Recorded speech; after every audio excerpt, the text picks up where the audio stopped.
खूब कहा है, सूरत नहीं सीरत देखनी चाहिए, क्योंकि सूरत के नाम पर अक्सर लोग धोखा खा जाते हैं।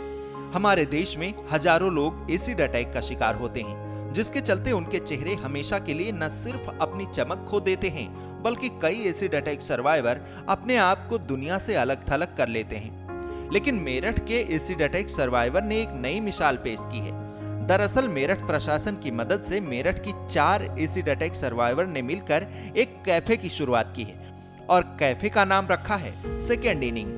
मेरठ तहसील परिसर में बना ये कैफे इस बात का गवाह है, इंसान का अतीत कितनी भी मुश्किलों से भरा हो, लेकिन उसे कभी हिम्मत नहीं हारनी चाहिए।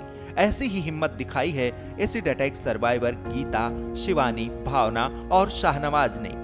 गीता और शाहनवाज पर एसिड फेंकने वाले जेल से छूट गए थे, लेकिन शिवानी ने अपने साथ हुई नाइंसाफी की लड़ाई लड़ी और आरोपियों को उम्र कैद की सजा दिलवाई। आरोपियों ने गीता को 25 लाख रुपए का लालच भी दिया, लेकिन गीता ने उसे ठुकरा दिया। मेरे ऊपर सन 2000 में अटैक हुआ था। मेरी भी उस टाइम पे पहले ऐसी ही शौक थी जिस टाइम पे मेरे ऊपर ये अटैक हुआ है, और मेरा भी पढ़ने का काफ़ी मन था कि हाँ भी मैं भी पढ़ाई करूँ। 10th क्लास की थी मैंने उस टाइम पे। शादी के बाद भी मैं पढ़ रही थी। मेरी 2.5-3 साल की बेटी थी। जिस बंदे ने मेरे ऊपर ये किया है वो एक कस्टमर था हमारा, डेली बेस का।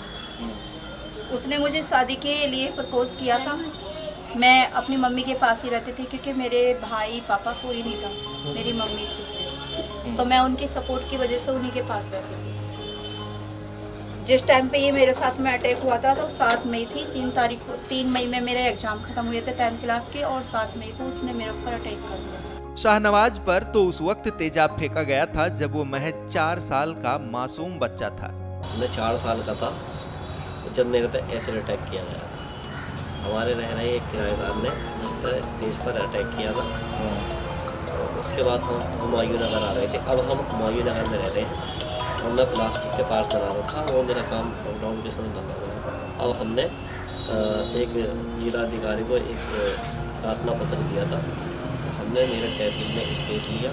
स्पेस मिलने के बाद हमने अपना सेकंड इनिंग एक कैफेटेरिया रन किया। वहीं भावना पर बर्फ बेचने वाले एक अधेड़ ने शादी से इनकार करने पर तेजाब फेंक दिया था। शिवानी भी समाज के लिए एक मिसाल है, जो मैं मेरठ की रहने वाली हूँ। 2018 में मुझे अटैक हुआ था। मैं एक स्कूल में टीचिंग कर रही थी। उस स्कूल के जो ओनर थे उनका बिहेव मेरे प्रति गलत था। वो मुझसे कुछ गलत आशा रखते थे। 2 चीज़ें मुझे मंजूर नहीं थी। उन्होंने मेरे सामने कुछ ऑफर भी दिया, मुझे प्रपोज किया, वो मैंने डिनाई कर दिया। कहीं ना कहीं उस व्यक्ति की ईगो हर्ट हुई, उसे वो चीज़ें अच्छी नहीं लगी, और उसी की रंजिश में उसने मुझ पे ये एसिड अटैक करवाया था। 6 अपराधी थे इसमें। उन्होंने कुछ लड़के हायर किए थे, और आज की डेट में वो सब जेल में हैं। उनको उम्र कैद मिली सब। ये चारों एसिड अटैक सर्वाइवर्स इलाज के दौरान अस्पताल में मिले और तय किया कि वो जीवन में नई शुरुआत करेंगे। लिहाजा शिवानी और शाहनवाज ने डीएम मेरठ के सामने कैफे खोलने की मंशा जताई, जिसके बाद तहसील परिसर में कैफे खोलने के लिए उन्हें ये जगह मिल गई और यहीं से उनकी सेकंड इनिंग की शुरुआत हुई। लोग भी सेकंड इनिंग के पीछे छुपी सोच की सराहना कर रहे हैं और मानते हैं कि इनके साथ हुए अन्याय की भरपाई तो नहीं हो सकती, लेकिन इन्हें सपोर्ट तो किया ही जा सकता है। खैर, जिंदगी वो सफर है जिसमें तमाम परेशानियों के बावजूद उम्मीद इंसान को जिंदा भी रखती है और कुछ कर गुजरने की जज्बा भी जगाती है। लिहाजा मेरठ के एसिड अटैक सर्वाइवर की ये कहानी हमारे समाज के लिए एक उदाहरण है, जिससे हर इंसान को सीख लेनी चाहिए। ब्यूरो रिपोर्ट, श्रेष्ठ यूपी। उत्तर प्रदेश की हर खबर से अपडेट रहने के लिए श्रेष्ठ यूपी को करें सब्सक्राइब, बेल आइकन दबाएं और देखते रहें श्रेष्ठ यूपी।